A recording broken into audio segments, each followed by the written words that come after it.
Anjana Deore kitchen मध्ये तुमचं स्वागत आहे। मी आज तुम्हाला मुगाचे भजी बनवून दाखवते मुगाची।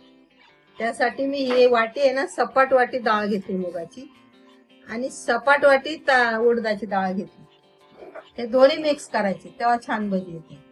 आणि त्याच्यामध्ये टाकायला बघा मी काय घेतलं, मिरच्या घेतल्या 4-5, धने घेतले, एवढं आलं घेतलं, मीठ, ओवा, जिरं, हळद, हिंग, कढीपत्ता आणि लसूण हे सगळं मी आता एकत्र वाटेल हे आणि भजी करून दाखव। आणि आता कढीपत्ता वाटायचा नाही, तो बारीक चिरायचा, कोथिंबीर आणि ओवा, हळद आणि हिंग असंच ठेवायचं। आता ही कढीपत्ता बारीक कापायचा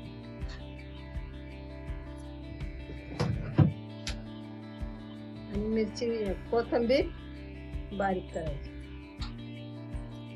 ते वाटण्यामध्ये घ्यायचं नाही।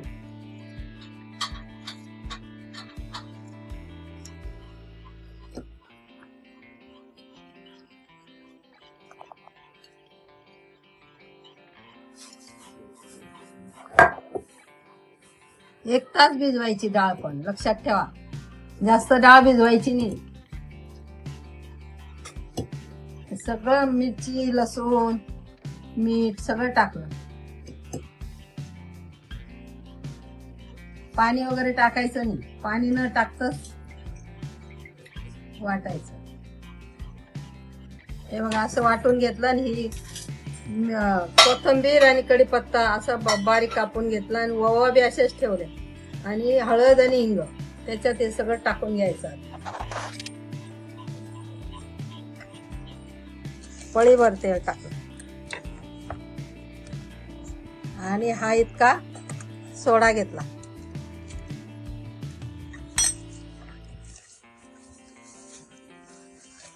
असं सगळं कालून घ्यायचं आणि मी अर्धीच पळी तेल टाकलं, अजून थोडस टाकलं ना तर कसं होतं, खुसखुशीत होत।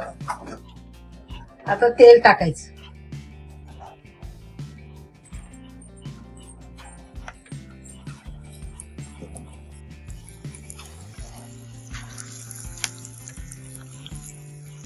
उंच्यावरून टाकू नका, हात जळेल। जवळच ठेवा, हात धरायचा आणि भजी टाकायची। भजी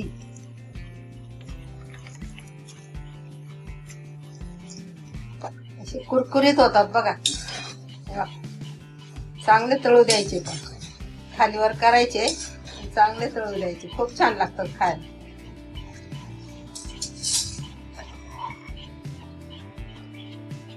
मी आज तुम्हाला मुगाची भजी करून दाखवते।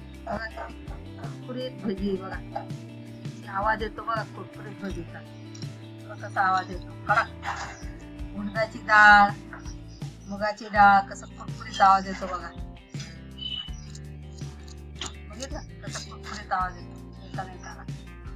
खायला लई टेस्ट लागते बघा। अशी कडक तळायची, कशी करायची ते मी तुम्हाला दाखवली। अशी कुरकुरीत करायची, त्याच्यावर सॉस खा, तुम्हाला जे वाटेल ते, मिरची, दही कशाने खा, असं काही नाही, याच्यानेच खायला लागतं। दहीने जर खाल्लं तर खूप छान लागतं। दही आणि भजी खूप सुंदर लागते खायला, तुम्ही करून बघा अशी।